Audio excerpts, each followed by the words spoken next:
You don't believe that a place like this exists in real life. It is so strong and it gets so emotional to see such a beautiful place without any kind of protection. Oh my God! We took almost every whale they were whaling until extinction. And nowadays we are doing it with krill. You can just smell the death that's coming out of these super trawlers. It's just one after the other. More and more ships are coming to join the plunder. We're just wasting what's most precious on this planet. We're wasting life.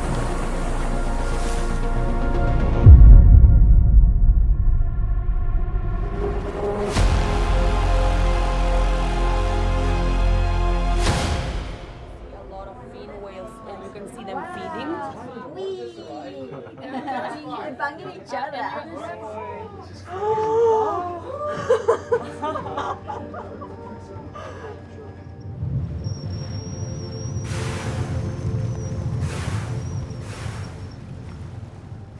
I don't know how many whales there are on us. Like, without exaggerating, I think at least 200 or 300. This is unheard of. I've never seen anything like this in my life.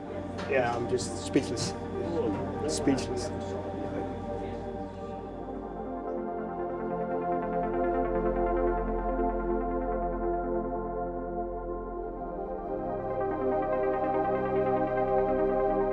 People that study whales already do not see in their lifetime the amount of whales that we got to see in that morning.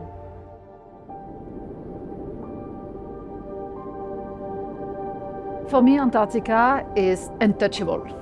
It's remote. It's the perfection. It's heaven. It's like another planet where human activity shouldn't be. You don't believe that a place like this exists in real life. It's so peaceful, so quiet.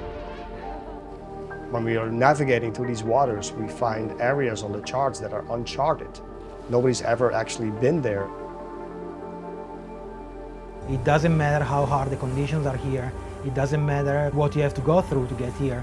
As soon as you see the first iceberg, you understand why you didn't sleep, you understand why people get seasick without complaining, you understand why people work so hard just to be here. It's so beautiful.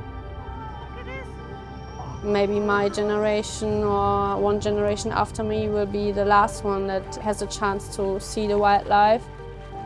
We change something, but not as fast as we need to change it to help the ocean. Everything goes so fast and we are way too slow. For me, even after 8 years, every time it's hard to see animal dying or environments getting exploited or overexploited. But here is even harder for me because Antarctica has always had a special place in my heart. We know that humpback whales have reductions in their pregnancy rates. We see penguin colonies getting smaller.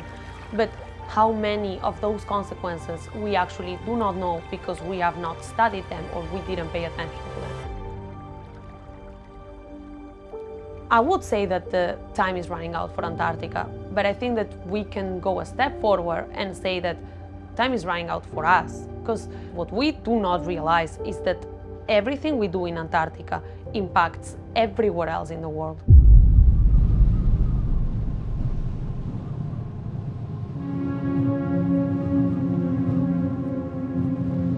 Walking these shores, seeing this abandoned whaling station where they kill thousands and thousands of whales. It's mind-blowing. All these tanks were filled with whale oil and they kill the whales until there was no more whales to kill.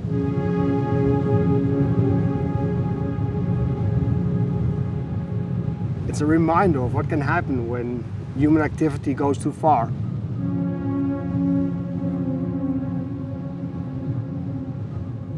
It's been 13 years since my last Antarctica campaign.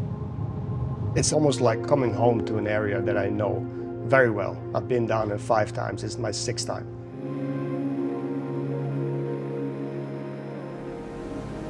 Sea Shepherd has been coming to Antarctica for a long time. Our first campaign was in 2002, 2003. What followed was many years of anti-whaling campaigns that shut down Japanese whaling in the Antarctic. We thought when we stopped Japanese whaling in the Antarctic that Antarctica was safe. And yet here we are, again dealing with a fishery, this time a legal fishery, that is causing massive damage to the ecosystem because they're taking the very basis of the food system. This fishery has the capacity to wipe out the ecosystem.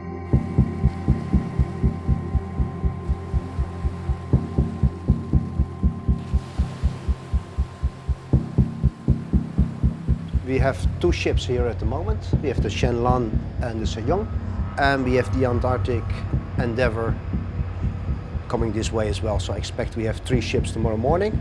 We have 3 nationalities represented here tomorrow with the Chileans here and the Koreans here, Chinese here.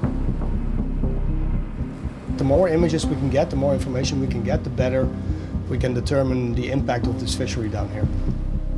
What would be important is at the same time that we have 2 scientists here in the bridge trying to understand the general behavior and how many whales are around. I would like to be in the small boat and really try to understand if they are feeding or not, and if they are actively following, how they are diving. The goal of what we are trying to achieve with the science team is to find in an objective way if the whales are interacting with the fishing vessels and how is this interaction happening.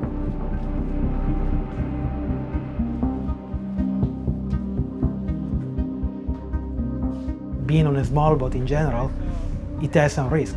You don't want to go overboard when the water is 30 degrees. For sure, you don't want to go overboard when the water is -1 degree. For this reason, here in Antarctica, it's even more important that people are well trained and everyone is very clear in their mind what to expect from boat operations. Permission to put Jane to onboard. You are at the level of the waves, you are in the middle of the elements. If you start to get cold or if you start to get wet, then it can be very dangerous. You can easily get into hypothermia and start to be kind of obsessed about it and starting to be more and more cold. Okay, Gen 2 is away.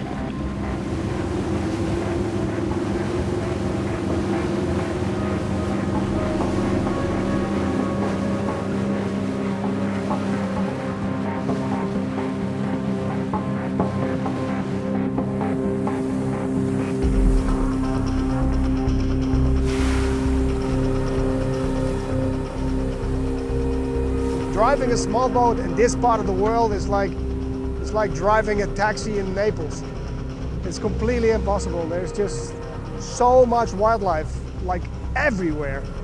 And yet these guys are just plowing right through it all.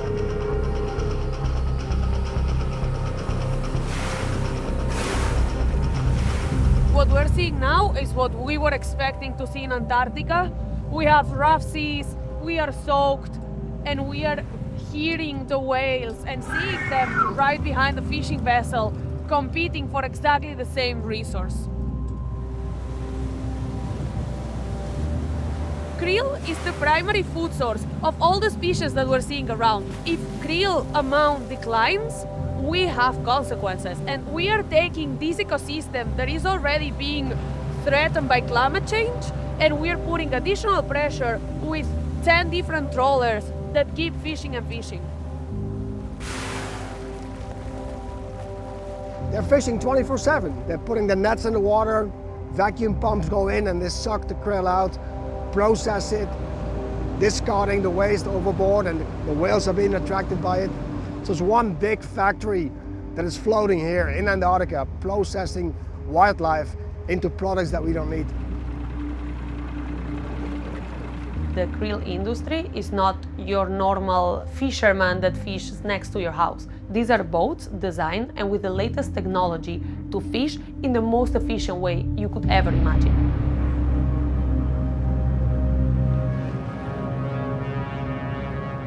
They were pulling up the nets every hour, and every hour they had almost 10 tons of krill. There is no way ever a whale or a group of whales in that area could be able to eat in the same rate.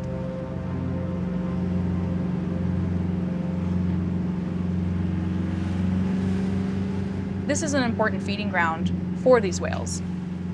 There's a lot of food here for them, and they are getting fat and happy. This is where they come to eat. So they're eating all the krill here so they can put on this really big blubber layer that'll actually carry them to their breeding grounds. The males will be more robust, they can attract females, and females can calf, which is a huge energetic cost. It's really important that in these feeding grounds, they're getting all the nutrients and all the blubber reserve and all the energy that they can possibly get. So eating just a bunch of krill so they can make it to their breeding grounds and actually make it back.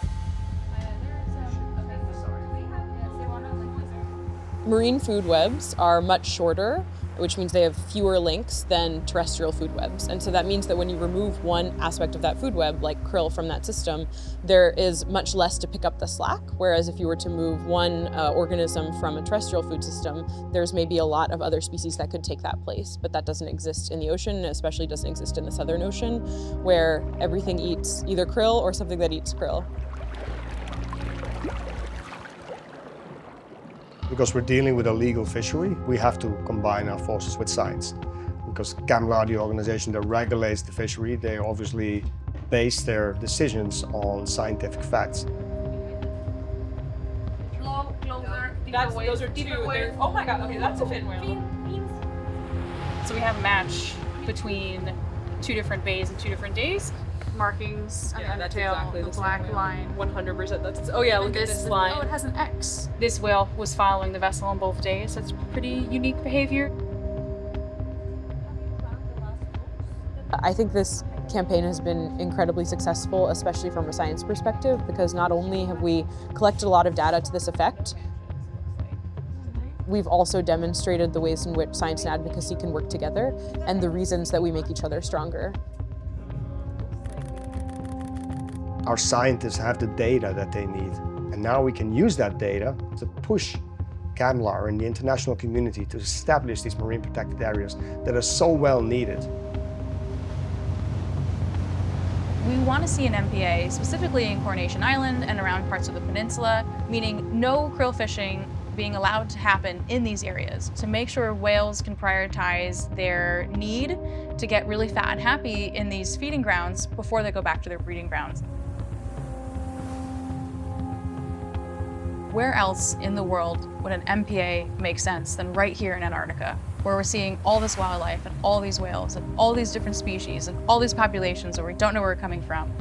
It just makes the most sense that it's right here.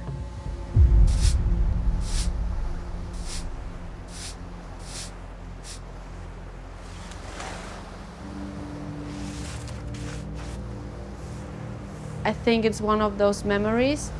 At some point, you don't know anymore if it was real or not. So I think when I'm back home in the middle of the street, I ask myself, actually, was it a dream or was I really there?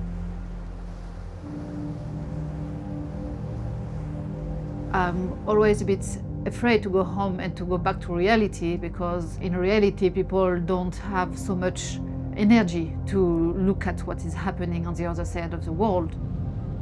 But at the same time, since I'm with Sea Shepherd, I've seen my surroundings changing. I've seen the most careless people starting to care a lot.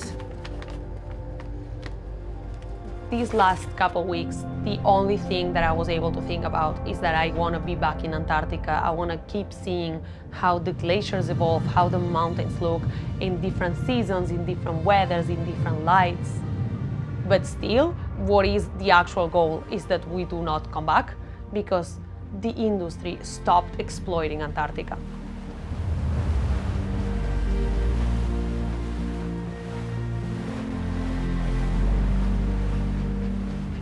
I'm always an optimist, so I never give up hope. I always believe that we can change the world. Because when we're dealing with the ocean, we're looking at an ecosystem that is very resilient and can recover very quickly. We only have to give it a chance to recover. It's always hard for me. I always leave the ship with a speech saying that leaving a ship is bittersweet, but coming here was one of my biggest dreams. I can say that this time leaving a ship and the crew is going to be bittersweet, but also leaving Antarctica is going to be just bitter, nothing sweet.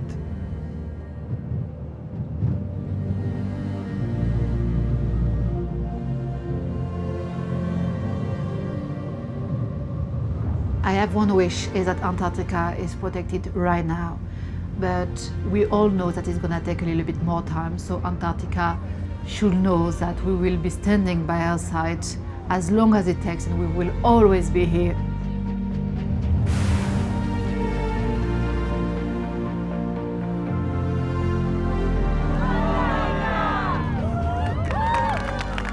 The future of Antarctica depends on all of us. We did our share down here, and now it's time for all of us to act and to shut down this krill fishery once and for all. Visit savekrill.com to join our fight to save Antarctica. Use our toolkit to ask companies profiting from Antarctic destruction to stop selling krill.